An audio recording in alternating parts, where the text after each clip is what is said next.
আমি একজন ভোটার। জি। আমি আগামী নির্বাচনে ভোট দিতে চাই। আমি ভোট দিতে চাই আমার পছন্দের প্রার্থীকে।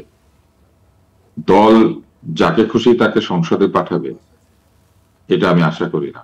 আমি আশা করি যে দল সৎ, যোগ্য, নিষ্ঠাবান, পরিশ্রমী, আমার এলাকার মানুষের সাথে সম্পর্ক আছে এরকম একজন নেতাকে আমার এলাকা থেকে ভোটে দাঁড় করাবে এবং তাকে আমি প্রত্যক্ষ ভোটে নির্বাচিত করব। পিআর পদ্ধতির সবচেয়ে বড় দুর্বলতা হচ্ছে দল তার মনের ইচ্ছা মতো প্রার্থীদেরকে পাঠাবে। 1 থেকে 300 তারা সিরিয়াল করবে এবং স্বাভাবিকভাবেই যখন পার্সেন্টেজ অনুযায়ী একজন ভোটের যা যাবেন তখন দল ঠিক করে দেবে যে কারা কারা সংসদে যাবেন এই রিপ্রেজেন্টেটিভ পদ্ধতিতে, যেখানে প্রপোর্শনাল রিপ্রেজেন্টেশন হবে। এটা হচ্ছে একটি সমস্যা। দ্বিতীয় সমস্যা হচ্ছে এই পিআর এর বিষয়ে, নিম্ন কক্ষে পিআর এর বিষয়ে নির্বাচনের তারিখ ঘোষণা করার আগে খুব একটা উচ্চবাচ্য আমরা দেখি নাই আমরা যারা ভোটার। কিন্তু নির্বাচনের তারিখ এবং সময় ঘোষণা করে দেওয়ার পরে হঠাৎ করে এই দাবিটিকে সামনে নিয়ে এসে নিম্নকক্ষে পিআর তারা চাইছেন এবং একটা কথা বলছেন যে 25টি দল একদিকে আছে আর 6টি দল অন্যদিকে। সংখ্যা দিয়ে এটা বিবেচনা করার বিষয় না। এই 25টি দল অতীতে কতবার নির্বাচনে দাঁড়িয়েছে এবং কত পার্সেন্ট ভোট পেয়েছে, এরা কত পার্সেন্ট জনগণকে রিপ্রেজেন্ট করে। 25 কেন, এখানে 2500 দল থাকতে পারে, কিন্তু এইটা দিয়ে তো বিবেচনা হবে না যে অধিক সংখ্যক দল এটা চাইছে। দল বানিয়ে নিয়ে আসলেই সেটা দল এবং তাদের সাথে বসলেই দল হিসেবে সেটা স্বীকৃতি পেয়ে যাবে, ব্যাপারটা তো সেরকম না। কিন্তু ব্যবস্থা যখন, তুষার ভাই, ব্যবস্থা যখন গণতান্ত্রিক তখন আসলে মেজরিটি তত্ত্বের বাইরে গিয়ে এখানে মেজরিটি বিষয় না। এইখানে যে সিদ্ধান্তের কথা বলা হচ্ছে এটা সংখ্যার মেজরিটি দিলে তো হবে না, কারণ এই দলগুলি আপনি বানিয়ে নিয়ে আসলেন। কোন কোন দল নিজের দলের যারা মানে কর্মকর্তা তাদের নামও ঠিক মতো বলতে পারবে না। এই যে 25টা দলের কথা বলা হয়েছে, আজকে যারা আলোচক আছেন আমি বিনয়ের সাথে তাদেরকে বলতে চাই 25টা দলের মধ্যে 15টা দলের নাম তারা প্রত্যেকে বলতে পারবেন? আমি নিশ্চিত পারবেন না। এই 25টা দল নামে ওইখানে আছে, কাজে ওই দল নাই এখানে। বরং বড় বড় দলকে নিষিদ্ধ করার দাবি উঠেছে। একদিকে আপনি অনেক দলকে নিষিদ্ধ করে দিবেন, আরেকদিকে আপনি পিআর পদ্ধতি চাইবেন।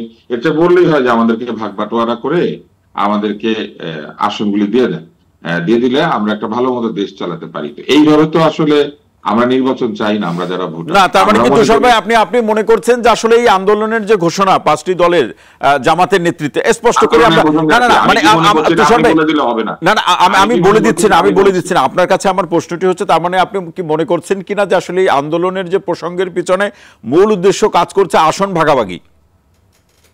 না, এখানে শুধু আসন ভাগাভাগি কাজ করছে না, এখানে নির্বাচনকে পিছিয়ে দেওয়ার একটা চেষ্টা আছে। কারণ এইসব করতে গেলে এইটা সময় সাপেক্ষ হবে এবং সেই সময় নিতে গেলে নির্বাচন একটু পিছিয়ে যাওয়ার সম্ভাবনাই বেশি। আরো বিষয় রয়েছে এটার মধ্যে দিয়ে, এই আন্দোলনের দাবি, সেই আন্দোলনের দাবির মধ্যে দিয়ে বৃহৎ দলগুলিকে এক ধরনের মুখোমুখি পর্যায়ে নিয়ে আসার একটা চেষ্টা আছে।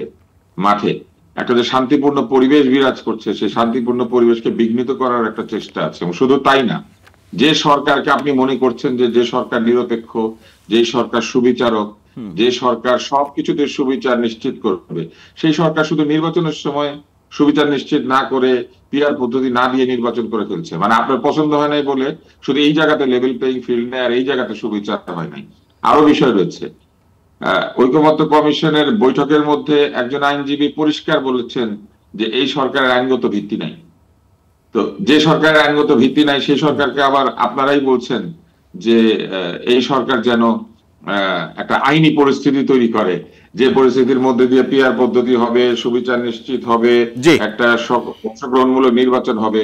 তো এটা স্ববিরোধী একটি অবস্থান হয়ে গেল না?